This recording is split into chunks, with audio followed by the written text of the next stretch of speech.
Good evening, ladies and gentlemen, and thanks for taking the rendezvous with us once more here on Spectrum Television.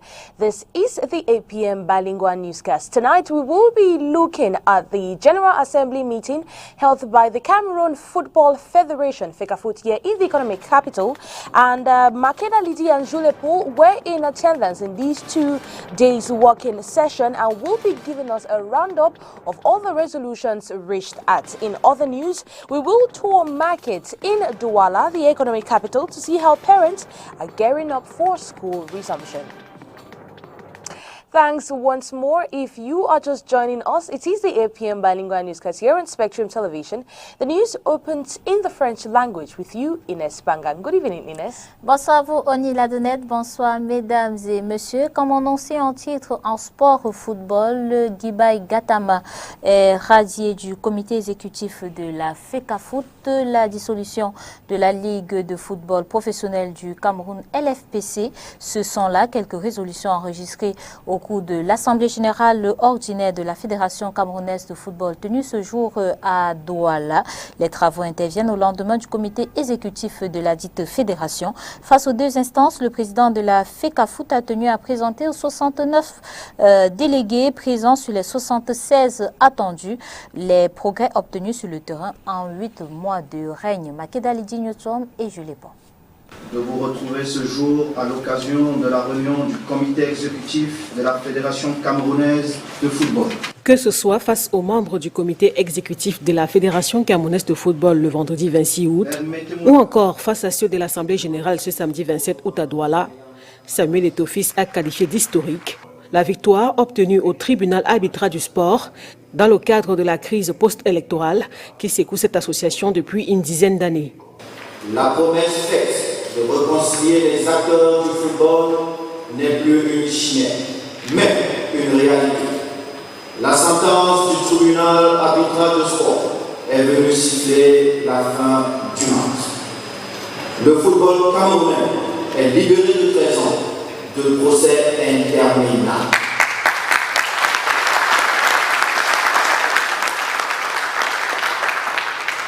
De 13 ans de hantise, c'est un acte fort et historique. C'est notre victoire commune.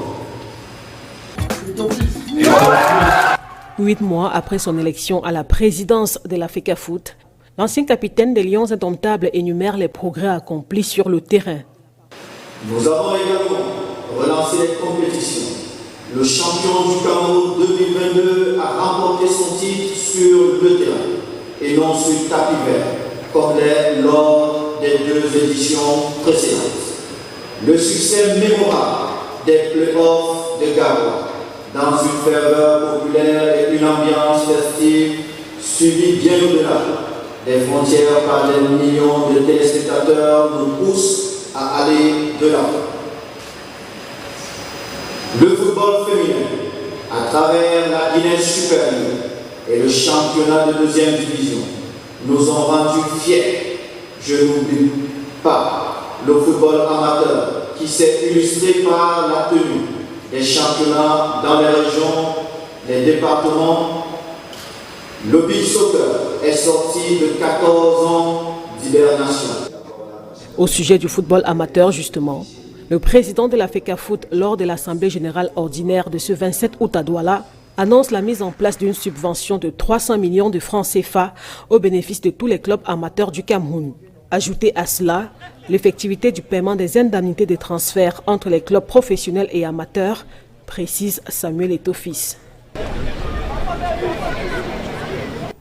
Face aux membres de l'Assemblée générale, le président de la Fédération camerounaise de football, Samuel Eto'o, a une fois de plus salué la qualification des Lions indomptables au Mondial Qatar 2022. De même, la subvention des clubs professionnels a été augmentée, indique Samuel Eto'o. Nous proposons de l'écouter dans cet extrait sélectionné par Makeda Lidi Newton et Jules Paul. L'équipe nationale, les Lions indomptables, avec à sa tête M. Rigobert a obtenu sa brillante qualification pour la Coupe du Monde Qatar 2022.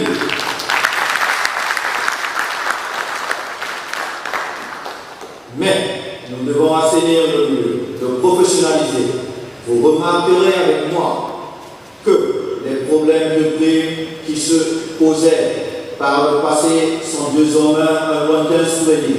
Parmi nos réalisations, on peut également citer l'augmentation de la subvention au club professionnel et le paiement des salaires des joueurs et joueuses. Chers délégués, chers patrons, le football amateur est la base de notre sport et devrait être traité à la mesure de son importance. C'est pourquoi nous avons doublé la subvention accordée aux championnats des ligues régionales et départementales, ainsi que celle relative à leur fonctionnement respectif.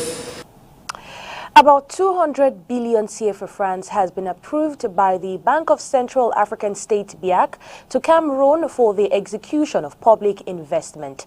The Minister of Finance stresses that this Cameroon needed over 300 to 550 billion CFA francs by the end of 2020. Let's go listen to this report as compiled by Josephine Binzi.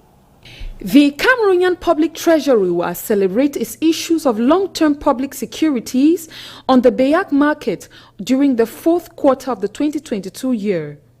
Indeed, it is the capacity of these operations to mobilize financing on money market as the Minister of Finance was empowered on August 23, 2022 by the presidential decree to issue government securities on an additional amount of 200 billion CFA francs at most. The presidential authorization, which thus brings us to 550 billion on the financing to be mobilized by issues, is a collective budget of June and August, as it thus gives a discharge to the government to seek an envelope of about 165 billion CFA francs before the end of the year. This amount which the country so badly needs in view of the international economic situation to help finance investment projects.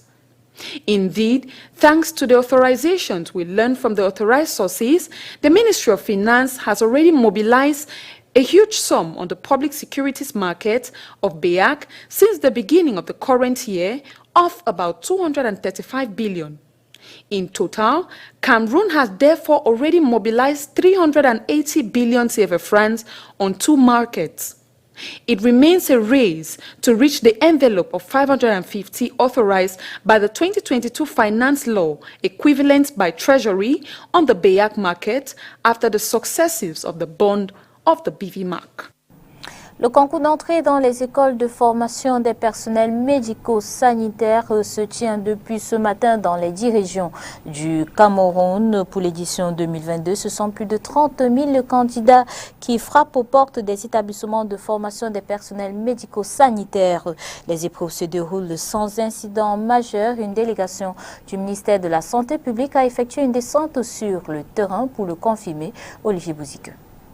Pour l'édition 2022, ils sont 30 376 candidats frappés aux portes des établissements de formation des personnels médico-sanitaires. Les filières ouvertes sont entre autres aides-soignants généralistes, infirmiers diplômés d'État, sages-femmes, techniciens du génie sanitaire, agents techniques, techniciens médico-sanitaires, options préposés de morgue, prothésistes, entre autres. 13 700 places sont à pourvoir. Au centre du lycée bilingue de Yaoundé, les épreuves ont démarré sans incident majeur, comme dans la plupart des régions. Je dois quand même signaler que jusqu'ici, on a un petit signal du côté de Marois, où les épreuves des candidats dans les spécialités semblent n'être pas arrivées à temps avec notre partenaire Campos. Donc on est en train de travailler là-dessus. Probablement on trouvera une solution d'ici à là. De toute façon, le délégué régional qui assure la supervision locale et les autres collègues là-bas sont en train de travailler là-dessus. Ce concours répond en effet aux besoins de ressources humaines dans le secteur médical, surtout en termes de qualité. Seuls les meilleurs seront donc retenus. Ils vont passer 3 années de formation, pour certains 2 années et 1 an, pour d'autres. Au terme de cette formation, ils passeront un examen de certification qui leur donnera le titre ou non Donc je ne peux pas vous dire que tous qui réussiront ce concours, dans 2 ans, 3 ans ou 1 an, seront mis sur le marché. Les épreuves se dérouleront en 2 jours, niveau BPC, probatoire et bac. Les candidats sont évalués dans les matières scientifiques et en culture générale. Actualité en bref, lancé le 22 août dernier, le séminaire de renforcement des capacités du personnel de la commune d'arrondissement de Douala-Premier s'est achevé le 25 août. Les travaux avaient pour thème décentralisation ville durable, objectifs de développement durable et développement local. Ce séminaire, rappelons-le, s'inscrit dans le cadre du projet UNESCO Heritage for Sustainable City. Nous vous proposons d'écouter quelques réactions recueillies par Makeda Lydie Newton et Julie Pont. Au nom du maire en chair de Douala Premier pour tout ce qu'il a pu faire pour nous amener à un surplus de connaissances afin que nous puissions travailler mieux encore pour l'ensemble de la population de Douala Premier. Qu'est-ce que nous gagnons en cela? Nous gagnons déjà en cela la satisfaction de la qualité de service au niveau de tout ce que nous avons à rendre aux uns et aux autres qui viendront demander des services à la mairie. Et déjà la satisfaction personnelle de nous autres employés de la mairie et cadres de ce que nous demandons à la mairie de la Première soit rendu avec beaucoup de satisfaction. La mairie de Douala Premier a pris un engagement important, s'inscrire véritablement dans la décentralisation et puis faire de Douala Premier une commune durable. Et donc sur la base de ces instructions qui nous ont été données par M. le maire, la première chose était d'abord d'assurer le renforcement des capacités de l'ensemble du personnel. Et là nous sommes très heureux. Nous avons fini la formation de tout le personnel, cadre et non cadre. Et la formation ici consistait surtout à passer des valeurs pour comprendre ce que c'est qu'une commune qui est responsable sur le plan sociétal. Et comprendre comment la commune de Douala Premier peut s'inscrire dans le développement durable, intégrer les 17 ODD, et faire à ce que le personnel comprenne qui sont la clé incontournable du changement qui doit s'opérer au sein de la commune de Douala Premier. Ça m'a apporté beaucoup de choses parce que j'ai appris que le personnel, en fait, c'est le personnel qui est la base du développement de la commune. C'est le personnel qui devrait apporter les projets pour permettre au maire d'avancer et de construire et de développer sa commune. We talk education, and this time around, the 2022-2023 academic school year is just around the corner. And like we all know, this is a period where parents have sleepless nights as they are all invested in making sure their children have the right equipment ahead of the new academic year. Well, in this news tonight, our newscast was very intrigued as to what the parents are looking for when they go to search for new bags. Do these parents rush after new bags, or do they go after second-handed ones? Well, Katran Kone will tell us more in this report. Holiday activities are winding down. The days are getting shorter to school resumption. As school bags of all shapes, colors, qualities and sizes have already filled the Chinese markets in the Douala 1 municipality. Though the resumption date is September, parents are already rushing to purchase school bags for their kids. While many would prefer brand new bags, other parents prefer second-handed bags as they believe last longer. La friperie dit un peu plus que la boutique. C'est pourquoi je préfère avoir ça. I prefer buying second-handed bags because it lasts longer. It can last for 2 to 3 years, whereas Chinese bags can last for just some months. Et ça fait problème. Eager to know why the early buying of school gadgets, these parents revealed it is more cheaper than the last these. Le prix est abordable, c'est abordable, c'est vraiment abordable. The prices are affordable. I am buying now because I want to prepare a proper back to school for my kids, in order not to have difficulties at the dying minute. I'm buying now so I can be free. Despite the huge traffic in the market posed by the school resumption, vendors are still decrying low seas. Business is a little slow because parents are complaining of not having money. Most of them are waiting for month end. They come here and give us prices beyond our purchasing price. Our suppliers have increased the price as compared to last year. However, some parents and children are still to get into the school resumption drive, as to them it is still a might, and are waiting for August ending to start preparing for back to school. Rice made in Cameroon is not readily available for consumption in the stores, market shelves in the economic capital of Cameroon, Douala. Only imported rice can be seen all over the market. We will take you down to the Machine Bopi, where this is a reality, and also ask the population what exactly is wrong with regards to these rice produced in Cameroon. Some inhabitants in the city of Douala, economic capital of Cameroon, seem to be oblivious to the existence of rice made in Cameroon. The population cannot differentiate between the rice made in Cameroon and the rice imported. That is because majority of the products consumed are imported. It's true we have heard about rice made in Cameroon, but we don't see it in the market. There's no rice made in Cameroon in the market. We eat only imported rice. Not yet. All I consume is rice imported from Thailand, Vietnam. That's all we find in the market. I don't even know about it.